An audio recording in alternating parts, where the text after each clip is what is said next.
안녕하세요. 오늘은 알바니 힐이라고 하는 곳에 이 뒤쪽에 이제 버클리 대학, 이제 버클리 마을, 그 다음에 이제 그 옆에 이제 알바니 마을이 보이는 곳에 올라와 있습니다.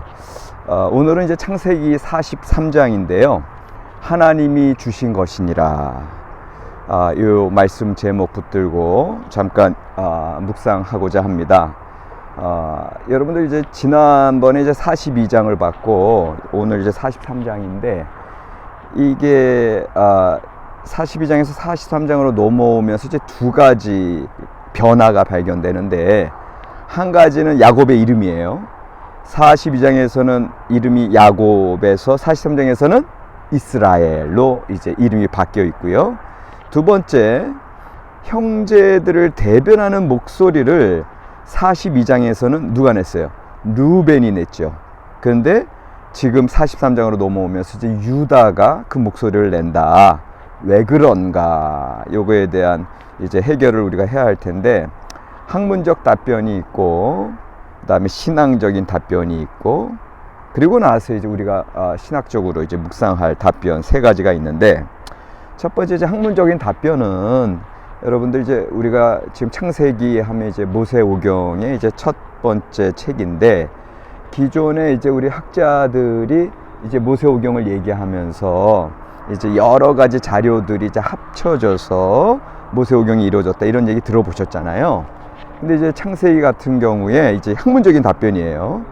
42장은 이제 이문서라고 하는, 이 문서는 뭐냐면 이제 그 엘로힘 문서라고 하는데, 북이스라엘, 이제 북이스라엘 남유다 통일 왕국이 나뉘어졌을 때 북이스라엘을 기반으로 하는 자료들, 자료층들을 이제 이문서, 엘로힘 문서라고 부르는데, 요 42장이 이 문서에 속해 있다.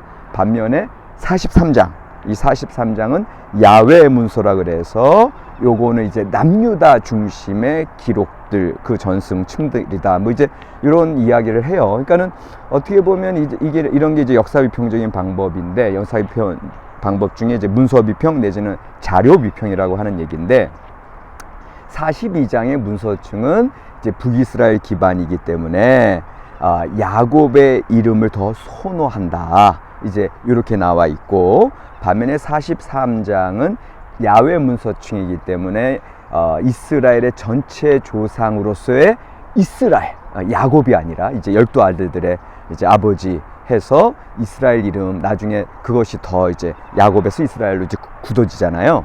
그러니까 이제 그렇게 이제 대답하는 답변이 있습니다.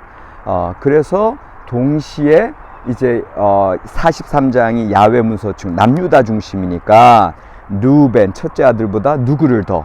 유다, 네 번째 아들 유다가 이제 전체 아들들을 대변하는 것으로 그렇게 이제 43장에서 나오고 있다. 이런 학문적인 답변은 상당히 합리적이고 또 역사적인 어떤 그런 검토를 통한 답변이 되겠습니다. 근데 이제 신앙적인 답변, 두 번째로 신앙적인 답변을 생각해 보면 42장은 어떻게 보면 야곱의 인간적인 모습이 드러난다면, 오늘 43장은 오히려 야곱이 이제 이스라엘이라고 하는 어떤 신앙적인 이름과 더불어 뭔가 자기의 삶을 하나님께 내어 맡기고 베냐민의 생명을 여전히 하나님께 내어 맡기는 그러한 이제 신앙적인 인물의 모습이 더 드러난다.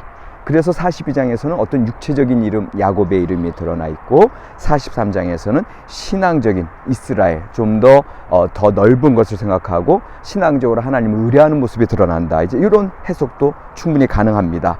두 가지 해답 다 이제 한편으로는 학문적인 해답, 또 다른 편으로는 이제 신앙적인 대답으로 가능하죠.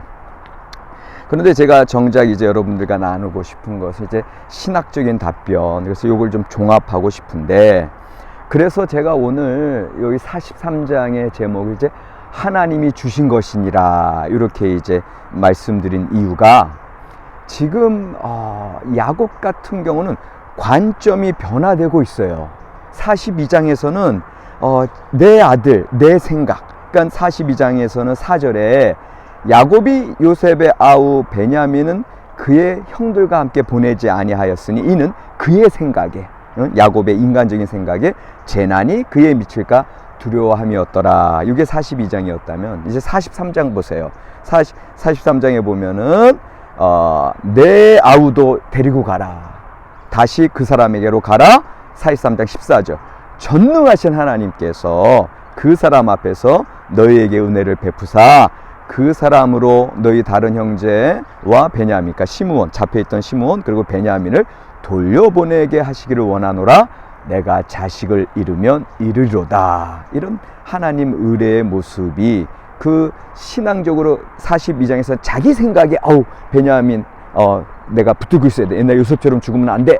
그런 상태에서 이제는 오히려 하나님께, 전능하신 하나님께서 은혜를 베푸시고 이제 그들을 순적하게 돌려보내시기를 원하노라. 내가 자식을 잃으면 이르리로다. 이런 고백을 하는 걸 봤을 때 신앙이라고 하는 거, 오늘 43장의 본문을 통해서 우리의 믿음의 관점, 내 생각, 그의 생각이 아니지 하나님, 전능하신 하나님을 의뢰하는 그 관점의 변화가 너무 중요하다 이거고요.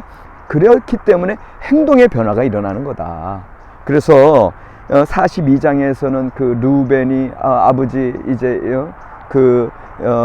이 요셉이라고 하는 요셉은 모르는 상태에서 애굽의 총리가 이러이러해서 우리가 이렇게 될 수밖에 없었습니다 라고 하는 그런 이야기를 받아들이지 않고 오히려 그 아들들을 탓하다가, 이 43장에서는 유다가 그렇게 사정했을 때 다시 곡식을 가지러 갈 때 베냐민까지 이제 보내는 그런 어떤 그러면서 내가 자식을 잃으면 이르리로다 이런 고백을 하잖아요.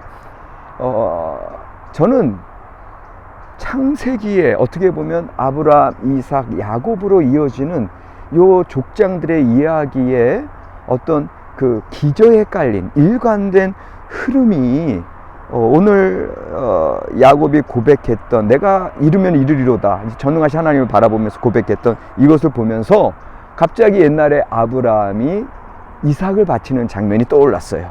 그리고 이삭이 그 애써판 우물물들을 그랄 땅 목자들에게 뺏길 때 그 양보하는 모습들을 보게 돼요.